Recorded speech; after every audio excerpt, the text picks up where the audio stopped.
Let's try something new today. How about a positive, uplifting story?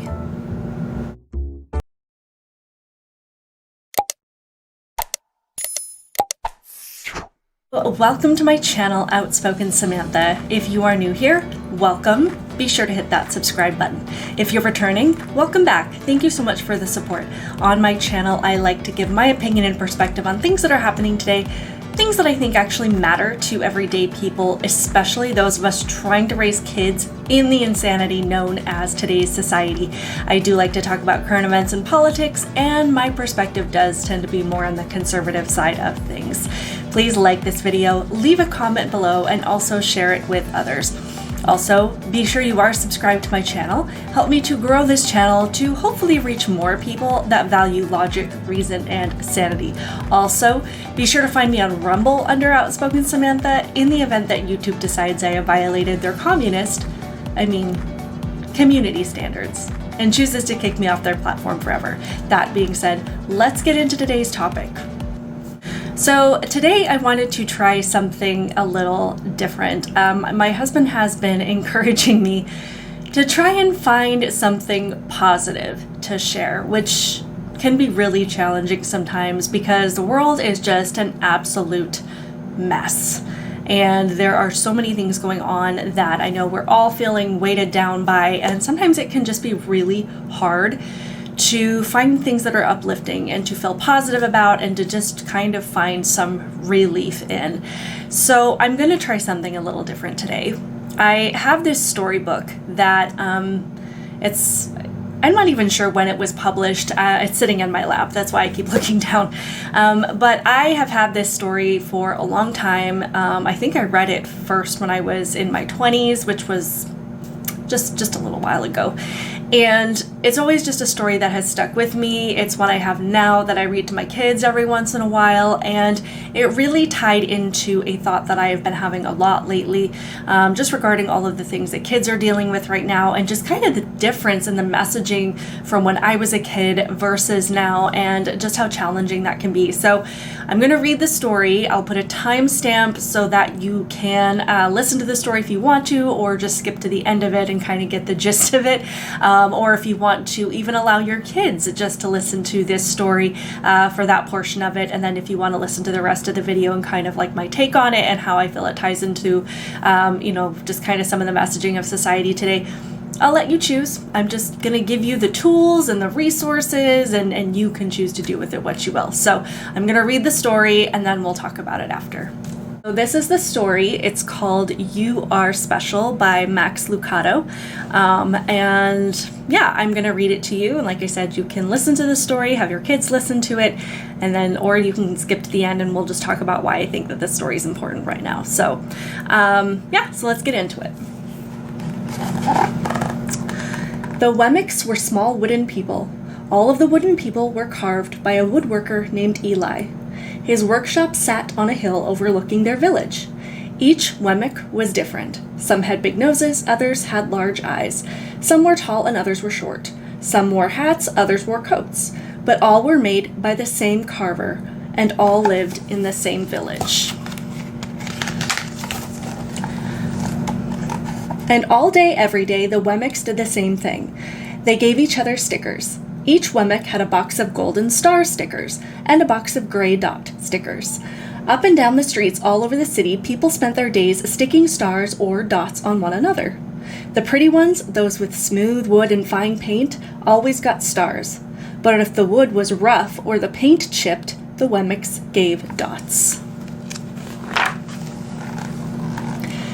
The talented ones got stars too. Some could lift big sticks high above their heads or jump over tall boxes. Still, others knew big words or could sing pretty songs. Everyone gave them stars. Some Wemmicks had stars all over them. Every time they got a star, it made them feel so good. It made them want to do something else and get another star. Others, though, could do little. They got dots.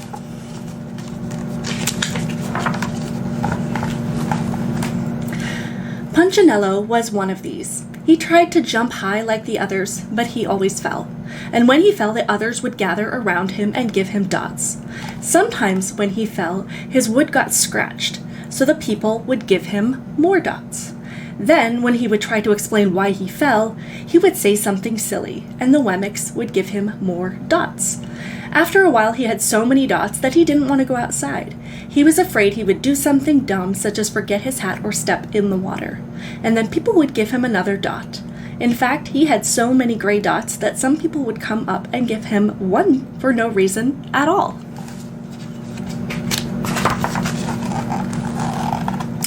He deserves lots of dots, the wooden people would agree with one another. He's not a good wooden person. After a while, Punchinello believed them. I'm not a good Wemmick, he would say. The few times he went outside, he hung around other Wemmicks who had lots of dots. He felt better around them. One day, he met a Wemmick who was unlike any he'd ever met. She had no dots or stars. She was just wooden. Her name was Lucia. It wasn't that people didn't try to give her stickers, it's just that the stickers didn't stick. Some of the Wemmicks admired Lucia for having no dots, so they would run up and give her a star, but it would fall off. Others would look down on her for having no stars, so they would give her a dot, but it wouldn't stay either. That's the way I want to be, thought Punchinello. I don't want anyone's marks. So he asked the stickerless Wemmick how she did it. It's easy, Lucia replied. Every day I go and see Eli. Eli? Yes, Eli, the woodcarver. I sit in the workshop with him. Why? Why don't you go and find out for yourself? Go up the hill. He's there. And with that, the Wemmick, who had no stickers, turned and skipped away. But will he want to see me? Punchinello cried out. Lucia didn't hear. So Punchinello went home. He sat near a window and watched the wooden people as they scurried around giving each other stars and dots. It's not right, he muttered to himself, and he decided to go see Eli. He walked up the narrow path to the top of the hill and stepped into the big shop. His wooden eyes widened at the size of everything. The stool was as tall as he was. He had to stretch on his tiptoes to see the top of the workbench. A hammer was as long as his arm. Punchinello swallowed hard. I'm not staying here. He turned to leave. Then he heard his name. Punchinello? The voice was deep and strong. Punchinello stopped. Punchinello, how good to see you. Come, let me have a look at you. Punchinello turned slowly and looked at the large, bearded craftsman. You know my name? The little Wemmick asked. Of course I do. I made you. Eli stooped down and picked him up and sat him on the bench. The maker spoke thoughtfully as he looked at the gray dots. Looks like you've been given some bad marks. I didn't mean to, Eli. I've really tried hard. Oh, you don't have to defend yourself to me, child. I don't care what the other Wemmicks think. You don't? No, and you shouldn't either. Who are they to give you stars or dots? They're Wemmicks, just like you. What they think doesn't matter, Punchinello. All that matters is what I think, and I think you are pretty special. Punchinello laughed. Me? Special? Why? I can't walk fast. I can't jump. My paint is peeling. Why do I matter to you? Eli looked at Punchinello, put his hands on those small wooden shoulders, and spoke very slowly. Because you're mine. That's why you matter to me. Punchinello had never had anyone look at him like this, much less his maker. He didn't know what to say. Every day I've been hoping you'd come, Eli explained. I came because I met someone who had no marks, said Punchinello. I know, she told me about you. Why don't the stickers stay on her? The maker spoke softly. Because she has decided that what I think is more important than what they think. The stickers only stick if you let them. What? The stickers only stick if they matter to you. The more you trust my love, the less you care about their stickers. I'm not sure I understand. Eli smiled. You will, but it'll take time. You've got a lot of marks. For now, just come to see me every day and let me remind you how much I care. Eli lifted Punchinello off the bench and set him on the ground. Remember, Eli said as the Wemmick walked out the door, you are special because I made you, and I don't make mistakes. Punchinello didn't stop. But in his heart he thought, I think he really means it. And when he did, a dot fell to the ground. So I really wanted to share that story because it ties into something I've really been thinking a lot about lately when it comes to kids and teens today and just some of the things that they have to deal with. So a little bit of a backstory about me. So I remember when I was a kid and a teenager, I was not a popular kid at all. I was kind of a homely kid. I was really tall. I was taller than all of my friends. I feel like I grew like my friends and I were about the same height until about fourth grade, and then they all stopped growing and I just kind of kept going. And I was also taller than most of the boys at that point, probably a couple of the teachers too. I was really shy. I was really insecure. And I didn't like the fact that my height made me stand out. I was bullied quite a bit between about fourth and eighth grade. I don't really think that it went much past that, but I don't really remember. I do remember it specifically for about, those grades. I had really bad crooked teeth. I was shaped like a pencil. And not to mention, I wasn't good at school. I, just thought I wasn't good at academics, so I never really tried. I never really got good grades. So at that point, I really felt like I didn't have a whole lot going for me. Thankfully, I did have a small circle of good friends, and that helped. But ultimately, I never really felt accepted. I never really felt like I fit in at all, and I felt like all of my friends had all of the things that I didn't have. I felt like they were prettier and funnier and more popular, and I just felt really like not seen at all.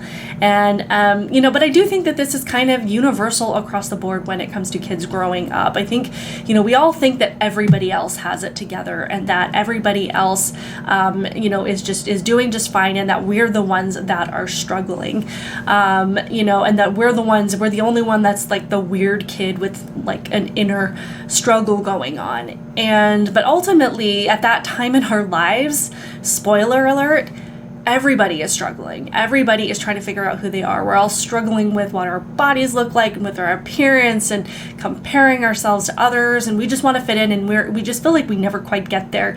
And it's just a really challenging part of growing up that's just, kind of universal across the board.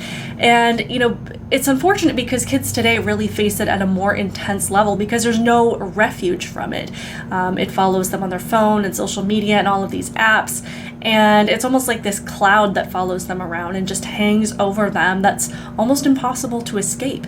And instead of looking for, when we were kids, it was, acceptance came in the form of being picked in gym class or being, picked to participate in a group for a class project, or being asked to sit at a particular lunch table. Whereas today, a lot of validation comes from likes on a social media post or comments on a selfie or, stuff like that. And it is really just never ending. But ultimately, the goal is just kids want to feel accepted. But when you're young, you really look for that acceptance and validation from outside of you. You base your confidence on how others treat you and what others say about you.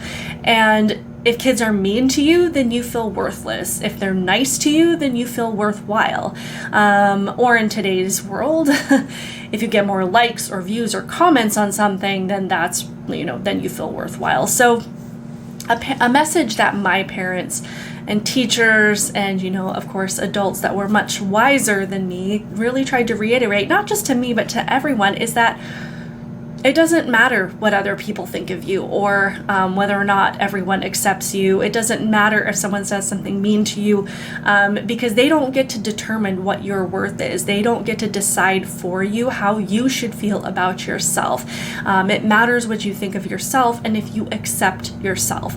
And this is something that I've been thinking a lot about lately because so much of the validation that kids look for now, and unfortunately a lot of adults, comes from other people. It really does affect our day and our sense of self-worth if we don't get enough likes or comments on a post or things like that. And I think that, this sense of needing outside validation becomes even more obvious when you do introduce things like gender ideology, because all of it is based on outside validation, approval, and acceptance. Whether or not someone uses the right pronouns. I mean, using the wrong pronouns on someone can really send them into this spiral of despair. And I know that we joke about it a lot and we make fun of people for crippling for being referred to in the pronouns that, they haven't chosen. But when your kids are immersed into this belief system and convinced that their entire being is wrapped up on whether or not people go along with this thing, it can be utterly devastating to see, a society of people that shut it down or reject it. When you think that it's their job to accept it. Then, of course, there's being misgendered, which kind of has the same effects of using the wrong pronouns, or being, whether or not you're a female that is legitimately passing as a male or vice versa. Like literally all of the validation comes from the people around you using the terms that you've given yourself and perceiving you in the way that you have worked to be perceived.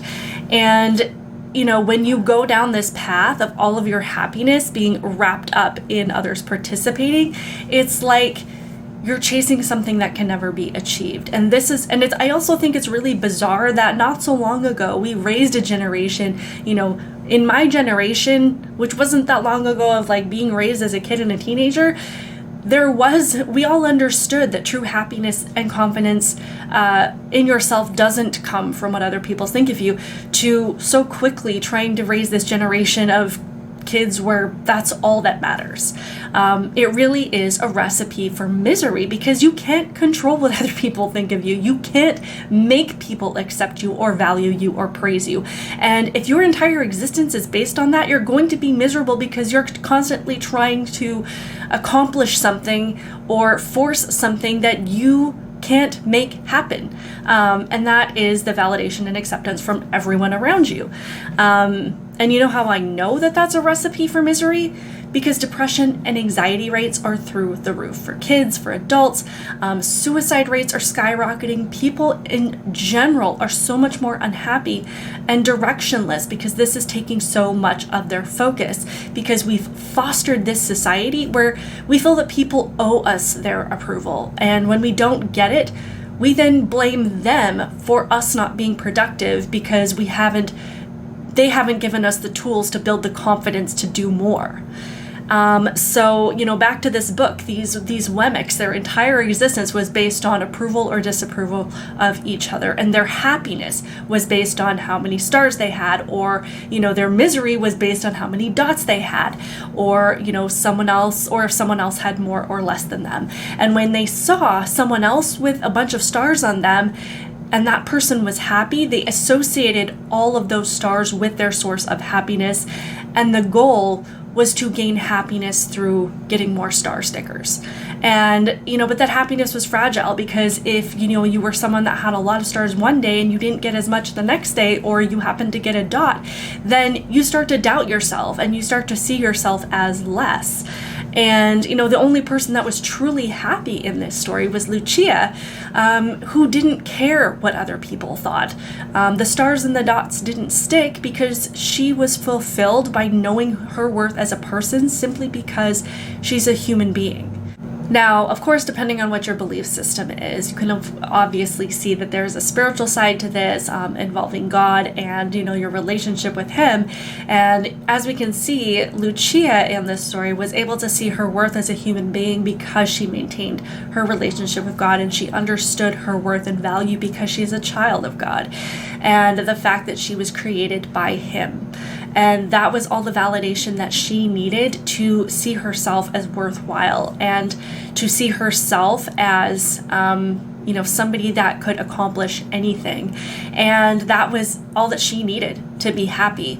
And she also recognized that it's not the job of other people to determine what your worth is and, whether or not you're worth other people's time and energy, because we're all human beings and we were all made by the same creator. Lucia wasn't created differently as a different kind of Wemmick than the other Wemmicks. She just had a different, more substantive perspective that led her to a kind of happiness that couldn't be so easily crumbled. And if our kids are going to overcome these kind of challenges that are going on in this world that they're just being bombarded with on a daily basis, this is something that I hope we can help them understand, whether it has that spiritual perspective or not, is just the fact that they are so incredibly valuable and powerful as human beings, and they have unlimited potential to do whatever it is that they can or that they want or that they put their minds to. And they're not going to be able to accomplish those things the more likes and the more comments and the more praise that they receive from, you know, their friends or from social media or from anything else, that, you know, those superficial things aren't going to contribute to what they achieve and the purpose that they find in life. They need to just work on being the best version of themselves, and it's okay for other people to have negative opinions of them, because they can't control what other people think.